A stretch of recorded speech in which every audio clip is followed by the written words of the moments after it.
Audio Jungle. अरे रुको रुको बेटा, कहाँ से आ रहे हो आप? उन खतरनाक झाड़ियों की तरफ आप क्या कर रहे थे? और इतना घबराए हुए क्यों हो तुम बेटा? आपके मम्मी पापा कहाँ हैं?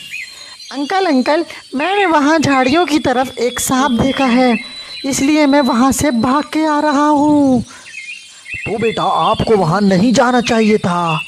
अंकल, आप बिल्कुल सही कह रहे हैं। मुझे मम्मी पापा ने भी मना किया था, लेकिन मैंने उनकी बात नहीं मानी। तो देखा आपने बड़ों की बात ना मानने का अंजाम बेटा। खुदा न ख्वास्ता सांप अगर आपको काट लेता तो आपको कितनी तकलीफ़ होती, और आपकी वजह से आपके मम्मी पापा भी परेशान होते। मुझसे वादा करो आइंदा ऐसी गलती नहीं करोगे और हमेशा अपने मम्मी पापा की बात मानोगे। Audio Jungle. अंकल, मैंने आपसे वादा किया आइंदा कोई ऐसा काम नहीं करूँगा जिससे मुझे या मेरे वालिदैन को कोई तकलीफ़ पहुँचे। शाबाश बेटा, ये हुई ना बात।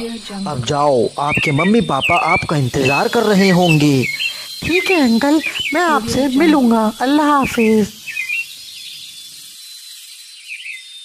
Audio Jungle.